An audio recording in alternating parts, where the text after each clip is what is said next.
y'all? It's your girl Sakina, and I'm back for another review. This is my review for Ready to Love. This is season 5, episode the reunion part 2. Okay, now y'all know I did go out this weekend, so my voice is a little raspy, so excuse me. Also, you know, the background noise is the heater because it's cold in this room. Nonetheless, let's go ahead and get into this review because the episode continued from where it left off last week with Tasia having her moment, rushing off the stage because she feels like everybody is over 30 and they shouldn't be arguing about this stuff because it's more important things in life. Her mother is in the hospital and, you know, blah, blah, blah. Like I said last week, girl, you already knew what you was going to get with the reunion. It was not going to be a come to Jesus meeting. Okay, the show is filled with drama. The reunion is going to be the same thing, especially because they're rehashing what they experienced. Nonetheless, girl, so the show goes on. They let her have her moment backstage. Now, Xavier goes and says, it's another thing to lie.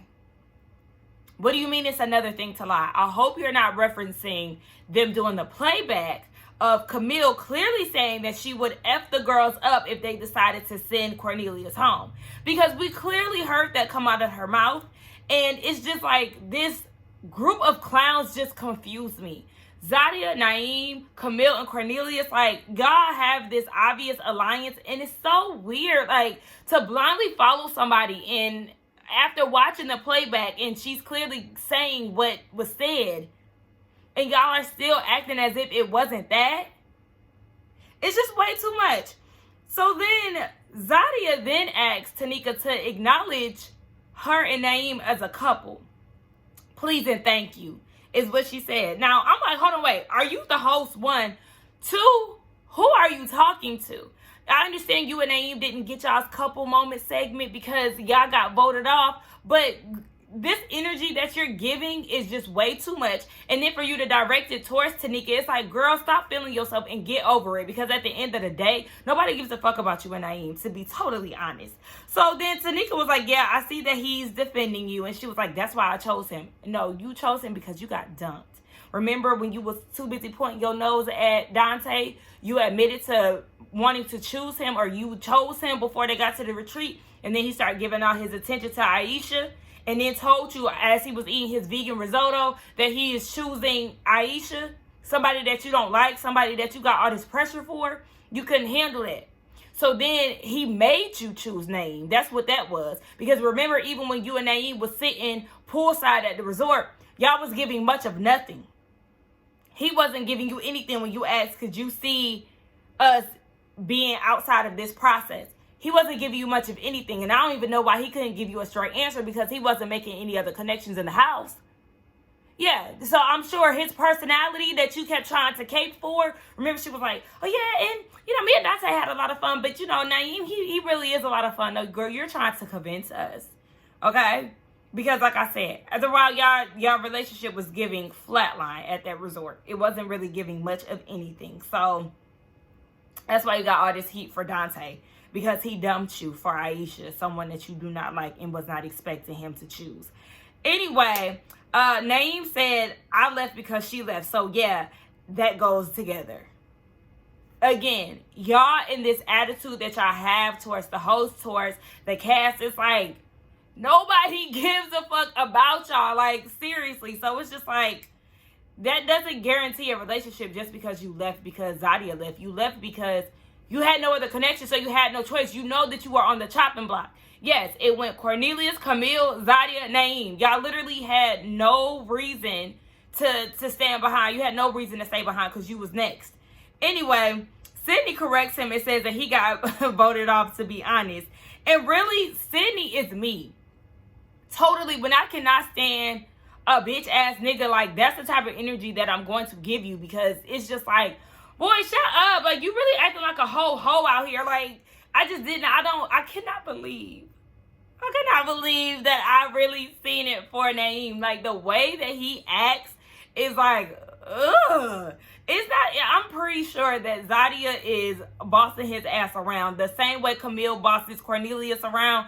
They have that dynamic. Like, I see it already. So, anyway, Tanika really wants all the women to squash the beef, but it's like, girl, good luck, because from what people are saying behind the scenes, Zadia, what she do? She hit or spit on Carrie. By the way, I did forget to say on, who I think looks good last week. I forgot to mention Carrie. Carrie had a very simple look. I love her hair. I liked her makeup. I liked her dress. Like, I liked her overall look. So shout out to Carrie, because I did forget to mention how good she looked on the reunion. But yeah, I heard that she had spit on Carrie and she was doing some floss stuff to Sabrina. Like, girl, you was acting like a whole monster. And that explains why Sabrina was after your ass on that segment where you decided to walk away. Because, girl, I'm surprised y'all didn't jump that hoe. Nonetheless, let's move on to Walter's segment. So, Walter, we know he got left at the altar. Walter got left at the altar. I told y'all I'd just be coming up with the jokes. Nonetheless, yes, he got left at the altar by Sabrina, and he said that he didn't expect it.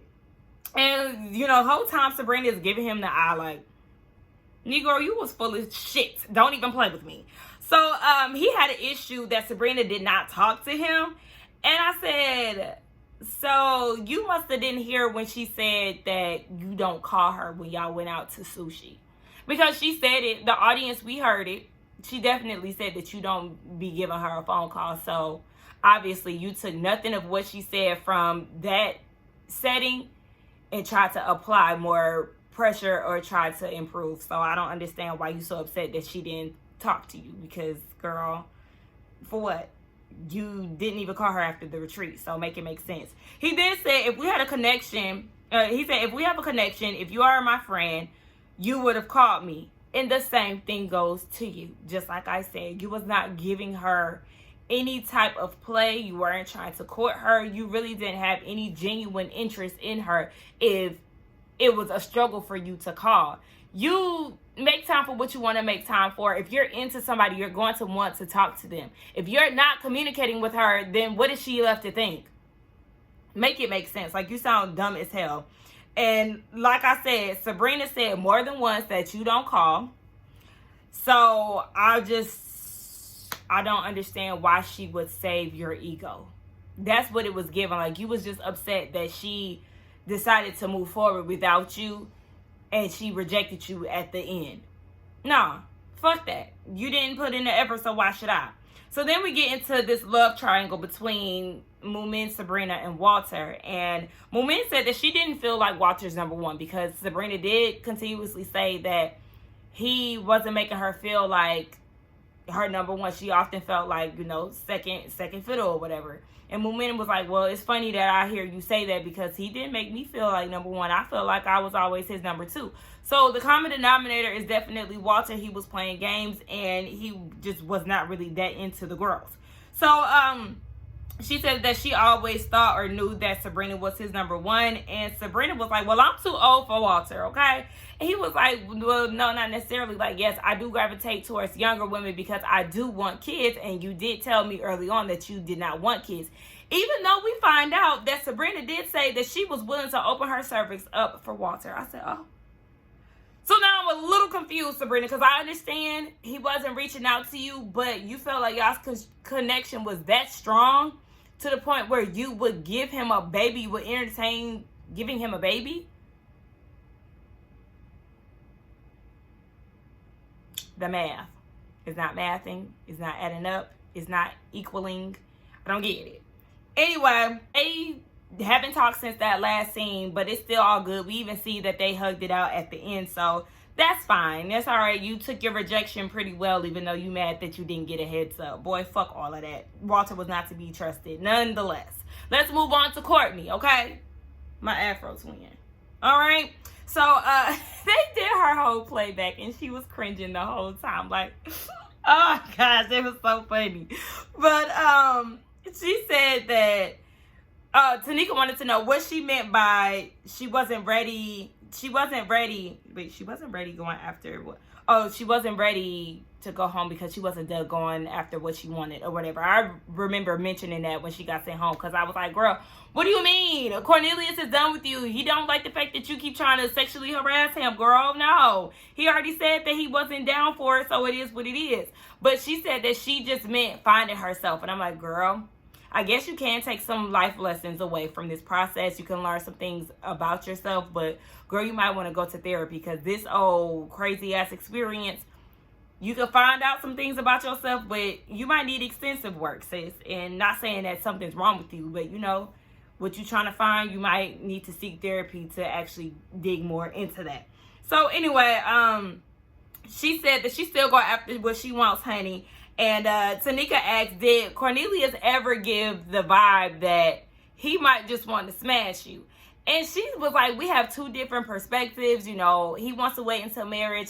I don't want to wait till marriage. And, you know, like, I kind of be side-eyeing Cornelius, because he was always, like, giving that disclosure, you know, that something may happen. Like, he's saving himself for marriage, but he might have a slip-up. Boy. So, she didn't answer the question, and I was upset, because it's like, yes or no, was he ever giving you, girl, you better get your hand on my thigh, because I'm about to rise up. Like, I don't know. She just didn't answer it. Now, she did say that she was happy for him and Camille. Girl, okay. So then we can move on to Corey. Courtney asked Corey. Y'all, when I tell you this segment was something else.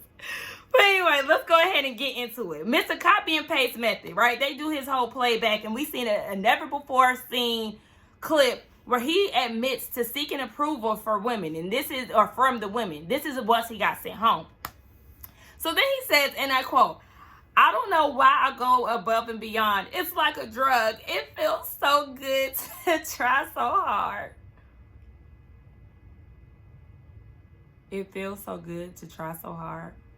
And I tell y'all that I bust out laughing when he said it's like a drug.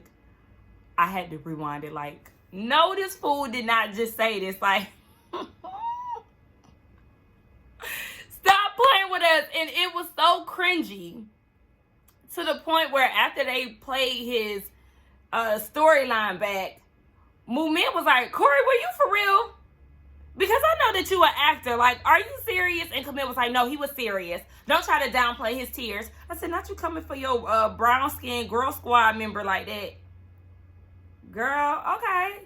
Nonetheless, Movement was like, okay, child, I'm just asking. Let me mind my business. Because even Sabrina was questioning it wasn't real. And then you got Zadia, Tyrone, Sean, and Tasia in the back like, oh, this nigga full of shit. Like, nobody is buying these tears, right? So then Tanika asked him what were the tears about in that never before seen clip. So then he starts to cry again. He was like, you know, it's the joy I get. I just want a woman to feel like how my dad makes my mom feel. What? Like, he was just doing too much. He was like, that's why he goes out of his way to make women feel special. I said, Corey, a woman would never feel special if you're using a copy-paste method. Nothing is exclusive to them, so they would never feel special, because is anything you doing brand new and or worse to drink? No, it's not. You doing the same shit to different women, and you just expecting not to get caught. You're not making anybody feel special. If anything, you're making them feel dumb for being gullible or, you know, believing your lies, all the while you're telling another woman the same exact thing. Like, get out of here. So, I also feel like he was trying to buy the women's attention. We already know he's lame, he's corny, so you're trying to do these, you're trying to use extensive measures to get them to latch onto you or be into you. It's like, no, you're buying them. It does not come across genuine, Mr. First Date. Hey, you're the king of first dates. Exactly, because once that first date is over, they realize how corny you are and you wasted their time, and now they don't want shit to do with you. Like, it makes sense. Anyway, Sabrina said that she initially said some really bad things about him, but she felt pretty bad about it. And she said that Camille will always cape for him when she would say negative things about him. And now she totally understands who he is. They talk on the phone and, you know, he's a very smart man, blah, blah, blah. But it's like, okay, you may get along with him, but we still ain't feeling him. Like, I am not buying anything that Corey is trying to sell to us. So, the women said that they liked, wait, women say,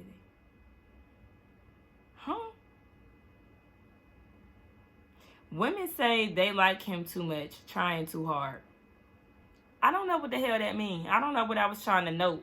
But nonetheless, Moomin said that, no, not Moomin, but he did say that he understands that he tries too hard. Oh, I think he was saying that, oh, okay, that's what it was. He was saying that women, they say that he be trying too hard, and he said that I do understand that on our first date with him and Moomin was sitting like a bump on a log or a lump on a log, whatever the hell you want to call it.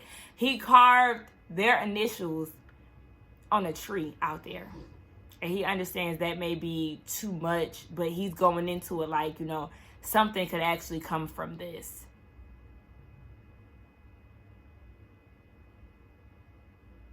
What is wrong with him? Like, nigga, life is not a fairy tale. Like, he was just doing way too much. Like, are you, like, it's just, again, him running game. That's, like, equivalent to Frank stealing that golf ball and putting Moomin's initials on it because it's their first date. You doing all of this, but then the cameras go down, and she hears from you not one time since then. Woo-wee, y'all just be doing any and everything. So he said that he knows that it's a lot, but Courtney ain't buying it and Moomin ain't buying it. And I just think it's so funny that he was trying to have this vulnerable moment and open up and shedding tears, yet both of his connections was looking at him like, child boo, don't nobody care. No one cares. Nobody is buying them tears. Like, you still full of shit. And he confirms that later on. So Tanika told him to learn something from this. Okay? If these ladies think that what you're doing is too much and corny, women outside of this process is going to do the same. So we're going to need you to improve. But I just feel like that's him. And he ain't got it in him to do any better than what he already trying to give and sell these corny ass dreams. Nonetheless, we move forward to Tasia. My notes didn't update. Hold on. So yeah, we move forward to Tasia's segment. Now it's her time to shine. Now you could have the floor, Miss Tasia. And I like her, but I just felt like she was doing too much with that storm off. We see a never-before-seen clip of her asking Corey what fills him up. And he was like, you know, I'm a hopeless romantic. If it's raining outside, we got to kiss. I want to kiss in the rain. Why is he so corny? Like, I just do not understand it. That's a part of his bucket list, but whatever. So then he also mentions in this same date that she'll be meeting his parents. And she was like, wait, what? When I meet your parents? Like, what are you talking about? It's just way too much. It's way too soon. And you now for the third time have mentioned to a third woman that you want her to meet your parents. That's not a special moment. Because in this process, you've mentioned to 3 other women. Copy and paste. And we ain't even need to get into it. Anyway. She just knew that she was coasting throughout the process, that she was always somewhere in the middle. She wasn't in the bottom too much. She wasn't at the top. Like, she was literally just coasting through. So then Tanika asked what was going on with her and Phil. And she said that Phil is exactly where he needs to be. If he wanted to apply more pressure, then he would have. And then they get into Corey because Corey is cheesing hella hard throughout her talking. And Tanika was like, I mean, what's going on, Corey? You doing all smiling over there? And we come to find out that after their first date, he was into her despite whatever the men said. And she said that she was actually a part of the Courtney, Moomin, Corey triangle, which is now a square if you go ahead and include her in it. And she was like, so Corey, was I not the third woman? Like, yes or no? And instead of answering the question straight up, here he go. I mean, you're a dark horse, and when I talk to you, you blossom like a flower, and yeah, I just feel like when you say my name, like, I just feel like, you know, I was just doing too much. It was given, now that I'm saying it out loud, y'all know the movie Love Don't Cost a Thing, when I Alvin or Nick Cannon was telling that girl on the beach that he was reciting the old girl's lyrics. And she was like, those was my song. I wrote those words. Like, that's what it was giving me. Like, why are you reciting poems and shit? Like, just get to the point. Stop playing with us. He was just doing way too much. He's full of shit, like I said. So, he was using his copy and paste methods on her and saying that she was number one. Listen, y'all gotta take what these niggas say with a grain of salt because they're not serious, and that's the problem. Like, this is what y'all get, and I said that before. This is what y'all get for keeping him on as long as y'all did. Y'all should have got rid of him on the first night instead of sending home the man who was reciting penis poems. I would have dealt with that before actually having a man grind his penis on my back without my permission. But anyway, y'all wanted to keep him, and that's what y'all got. So, Walter had to cut him short because he kept trying to say, like, you know, I was the one that was vouching for you. I was the one that was keeping you on this show is basically what he was saying. Like, he had to convince the guys to keep Tasia on. And Walter was like, you keep saying that, but that's not true. Like, a lot of us was feeling her vibe. We thought she was cool. Like, stop saying that. And even Phil was like, yeah, like, bruh, no, that's not even what happened. So, we already know you a liar, one, and you got two dudes shutting you down and debunking what you trying to give out. Boy, fuck you. So anyway, Tasia ain't worried. She said no, she ain't dating none of these dudes. She don't backtrack. She vaxxed and waxed, so she living her best life. Moving on to Zadia.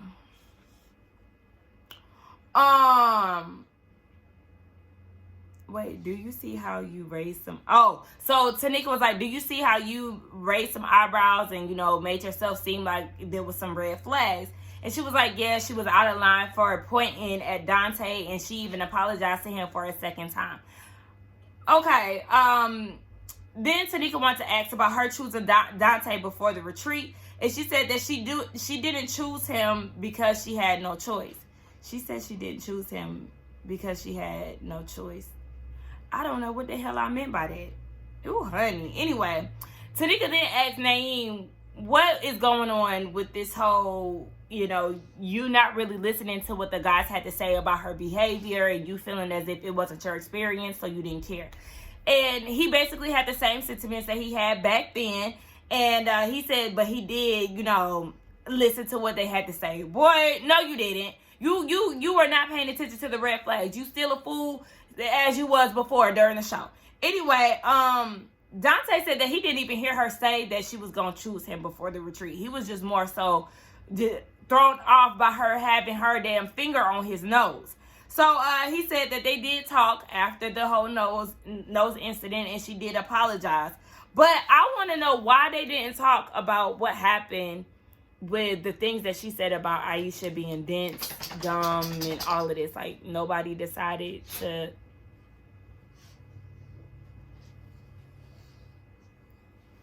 Stop. No. Yeah, excuse the dog. Anyway, yeah, why didn't they address that? That is what upset me. Because you had all this smoke for Aisha, and it was very unwarranted. And of course, she did say that no, the beef with Aisha had nothing to do with Dante, but it had everything to do with Dante and then some. Okay, because even before they had the Dante situation, there was beef. Y'all see him in the background? Y'all see that little black one? Roddy. Look. Here. Look. Come here. Y'all see him? Say hey. Nonetheless. He trying to get his moment. But yeah, she did have beef with Aisha before Dante, but it went even further once she did find out that Dante was in the picture. Nonetheless, speaking of Dante, let's move forward with him and Aisha, because we know that they did make it down to the last 3 couples. So, or is it 4 couples? It was Frank, Sydney, Aisha. It was 4 couples, yeah. And then Walter got left at the altar. Anyway, Dante said that he loved the fact that Aisha was very vulnerable and she was fun. You know, she got that New York flair about her. Like, sis is all of that in a bag of chips with the dip. Nonetheless, they had conversation outside the process, so they didn't just talk about what was happening on camera or the journey or anything. They really took the time to try to get to know each other. Meanwhile, you got Camille over there. Now, some of y'all in the comments said that Camille looked like handsome Squidward. Somebody else said that she looked like something. I forgot what she looked like. What was the other character that they said she looked like? Somebody said that she looked like this character that had me weak as hell, but I can't remember what it was. Because I think it was a Sesame Street. Was it a Sesame Street character? It was something like that, a Muppets. I think it was a Muppets character. It was one of them, but that shit had me weak because I didn't know what it was, and I Googled it, and I instantly started cracking up. At this point, the bitch is ugly, and I have no remorse for saying that. But anyway, she is salty as hell. And I was like, girl, you would have thought that you wanted to fuck Dante. Like, what's all this pressure that you got? Like, since you ain't giving no eye contact, like, ain't you happy and secure, but where you at? You don't see Aisha giving you that same energy. Like, you know, she hear your segments out and all of this, but meanwhile, you acting like you fixing that little belt buckle on your dress. Like, girl, you so tired, and like, I can't get over how nasty. Like, I've never in Ready to Love history seen such a nasty cast. When I say that in regards to Zadia and Camille, like, y'all, there have been, you know, some villains on the seasons and things, but like, y'all are disgusting. I don't see how y'all have friends. I see how y'all are friends because y'all are one and the same, but it's just like, who wants to deal with this? That, it just baffles me. Nonetheless, Aisha and Dante are still together. They did admit that it is not, you know, the smoothest of worlds. They've had their ups and downs, but they're working towards it. Like, they're really doing the damn thing. She does want marriage. Aisha does want to have a union again, but she did say that she wants him to want it, and she wants it to make sense for the both of them. So they're working on it, okay? They is together. She got the man, he got the girl with his lace outfit on. Nonetheless, Tanika wants to know if everybody has a shot that they want to shoot before this whole thing wraps up. And then she was like, Tyrone? Now, I guess she was trying to help Tyrone with possibly Carrie or whatever, but he was like, is the host included in this? I said, I know that's right, okay, because Tanika is definitely beautiful. I said, you gonna let Tyrone take you on a date? Because the people were saying he got a good job. I mean, you got a good job too, because you on TV, sis. And I think she worked for E.T. or Extra. I know she worked for like one of those networks. I've seen her on TV before. So it was just like, I mean, sis got a good job too. So what's that? Nonetheless, that's how you know that this season was trash, because there wasn't even like any surprise relationships or anybody else that was trying to pursue anyone. Like, this was just a terrible pick of people. But as y'all know, child, they gonna hit us with the next season next week. So we'll be back in DC, because at first I really did think that they were going to be in Miami, and I was like, dang, they usually do the same place twice and then they move on to a new city. Like, I had caught on to that pattern last season. And I was like, okay, well, that's how you know they really ain't fucking with DC, because now they head down south. They said fuck a second season, but they actually are doing another season in DC. But, bitch, they having it in Potomac. I said, not Ready to Love Potomac. Okay, let's see. Let's see what Potomac has to give us outside of Real Housewives, okay? So I was very excited to know that. It looked like it's going to be a good season. Y'all know I will be here next Friday, okay? Same place. I can't say same time because the time go up and down depending on what I done did on the weekend. Nonetheless, let's get down in the comments and talk. To be honest, I'm not really feeling this, I'm not feeling this review. I don't feel like I did a great job on it, but I'm not saying that so y'all could tell me I did a good job, but I just didn't feel the vibe. But also, I didn't feel the reunion that much. It was just exhausting dealing with those damn nasty bitches. Nonetheless, let's get down in the comments and talk. Y'all let me know what y'all thought about this review and the episode, the season overall. I feel like this was the worst Ready to Love season. The contestants were trash, and it was just way too much. I'm gonna say especially on the men's side, and then half of the women were trash as well. Nonetheless, let's get down in the comments and talk. Don't forget to like, comment, and subscribe to my channel, and I will see y'all in the next one. Bye.